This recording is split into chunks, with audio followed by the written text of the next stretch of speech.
అందరికీ నమస్కారం. నా పేరు టి వెంకన్న. ఆక్యుపెంచర్, ఆయుర్వేదం, నేచురోపతి, కైరో ప్రాక్టీషనర్, సిద్ధార్థ ప్రకృతి ఆరోగ్య కేంద్రం, హైదరాబాద్, కూకట్పల్లి. మనం చెప్పేటటువంటి ప్రకృతి ఆరోగ్య సూత్రాల్లో ఆహారం ముఖ్యమైనది.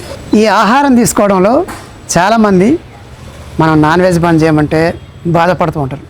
సార్, వారంలో ఒక్కరోజేగా సార్, లేదా పెళ్ళిళ్ళు ఉంటాయి సార్, అకేషన్లు ఉంటాయి సార్, మరి ఇట్టేటప్పుడు బంద్ చేస్తే ఎట్లా సార్, వాళ్ళు ఏమైనా అనుకుంటారు కదా సార్, రకరకాల కారణాలు చెప్తుంటారు. మీరు మీ ఆరోగ్యాన్ని బాగు చేసుకోవాలంటే మనం చెప్పినటువంటి ఆరోగ్య సూత్రాల్లో చాలా ఉన్నాయి. అందులో ఒకటి వాటరు, రెండోది ఆహారం. ఈ ఆహారంలో ఉదయం పూట జావా, మధ్యాహ్నం రైస్, రాత్రిపూట మీరు రొట్టె. ఎలా? జావా మనం చెప్పిన దాంట్లో మిల్లెట్స్ జావా అన్నిటికంటే అద్భుతమైనటువంటి బెస్ట్. 5 రకాల మిల్లెట్స్ ఉన్నాయి మనకు.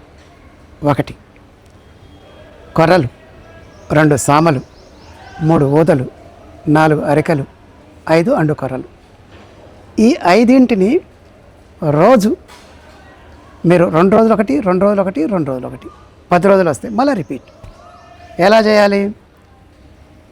సాయంత్రం పూట పడుకునేటప్పుడు ఒక గ్లాస్, అంటే మీరు బియ్యం పోస్తారు కదా రోజు, ఆ బియ్యం పోసే గ్లాస్ తోటి ఒక గ్లాసుడు మిల్లెట్స్ని శుభ్రంగా కడిగి దానికి 10 గ్లాసుల నీళ్లు పోయండి. రాత్రిపూట నానబెట్టండి. నానబెట్టి ఉదయం పూట వండుకొని దాంట్లో మీకు బాగా అదే తాగలేకపోతే మజ్జిగ పోసుకోవచ్చు. వేడిగా నేను చేసుకోవచ్చు. ఇంకా దానికి వేరే పద్ధతులు కూడా ఉన్నాయి. అవసరం వచ్చినప్పుడు నేను చెప్తాను వేరే పద్ధతులు. ఉదయం పూట మజ్జిగ దాంట్లో కలుపుకొని తాగండి. ఒకవేళ మీకు మజ్జిగ కాకుండా మజ్జిగతో పాటుగా ఇంకా అదనపు బెనిఫిట్స్ కూడా మాకు తాగితే సరిపోవట్లేదండి అని కొంతమంది అనేటువంటి వాళ్ళు ఉన్నారు. దాంతోపాటు డ్రై ఫ్రూట్స్ తీసుకునే వాళ్ళు కొంతమంది ఉన్నారు.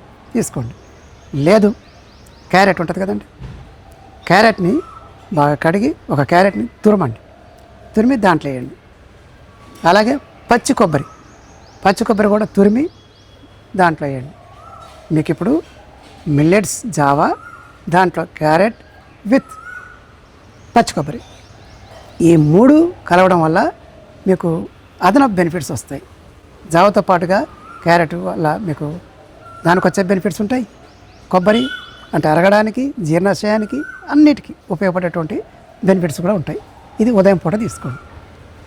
ఇక మధ్యాహ్నం పూట మీరు రైస్ అంటే మరి తెల్ల రైసే తరతరాల నుంచి వస్తుంది, మనం తినకపోతే ఎట్లా?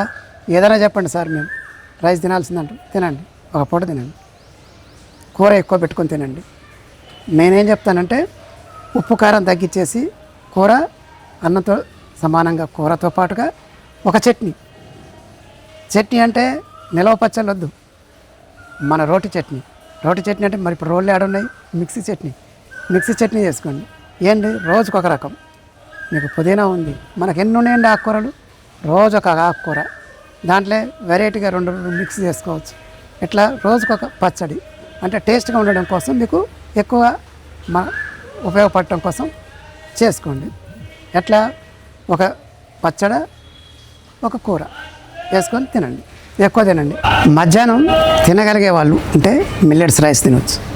లేదు, మీరు ముడి బియ్యం తినవచ్చు, లేదా బ్రౌన్ రైస్, మీ ఇష్టం.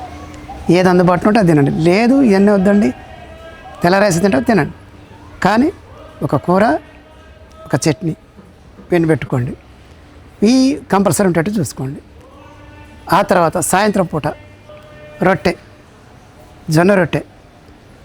మీకు చపాతి కంటే 100-200 పాలు నయం జొన్న రొట్టె, పచ్చ జొన్నల రొట్టె. ఇది మీరు వాడితే చాలా ఉపయోగంగా ఉంటుంది. ఎందుకంటే చపాతీ కూడా దాదాపు కార్బోహైడ్రేట్స్ మన అన్నం కంటే కొద్దిగా తక్కువ ఉంటాయి అంతే. కాబట్టి దీనికంటే మీకు జొన్న రొట్టె అయితే మంచిది. లేదు, పండ్లు తీసుకోండి. పండ్లు తినగలిగిన వాళ్ళు పండ్లు సరిపోవట్లేదండి, పండ్లు కొద్దిగా తినండి. లేదా వెజిటేబుల్స్, కీర, క్యారెట్, బీట్రూటు, ఇట్లా వెజిటేబుల్స్ తీసుకోండి. దాని తర్వాత ఒక 10 నిమిషాలకు ఒక జొన్న రొట్టె తినండి. ఎట్లనైనా చేయండి. లేదా కొన్ని పండ్లు తీసుకోండి, పండ్ల తర్వాత ఈ జొన్న రొట్టె తీసుకోండి. ఇలా మీరు ఉదయం సాయంత్రం ఈ డైట్ని ఇట్లా మెయింటైన్ చేసుకుంటే మనం చెప్పే ఆరోగ్య సూత్రాలతో పాటుగా డైట్ ప్రధానమైంది. ఈ డైట్ కూడా తీసుకుంటే మీకు షుగర్ ఉన్నా, బీపీ ఉన్నా, లేదా ఇంకా ఇతర ఏ థైరాయిడ్ ఉన్నా, ఇతర ఎటు ప్రాబ్లమ్స్ ఉన్నా కానీ వీటి నుంచి బయటపడటానికి ఇది అద్భుతమైన డైట్. పాటించండి. పాటిస్తూ అంటే మనం చెప్పే వాటర్ మిగతా విషయాలన్నీ పాటిస్తూ ఇది చేయండి. ఇది చేస్తే మీ సమస్య నుంచి బయటపడతారు. ఆ సమస్యలు మందులు వాడకుండానే మీరు బయటపడతారు. నమస్కారం.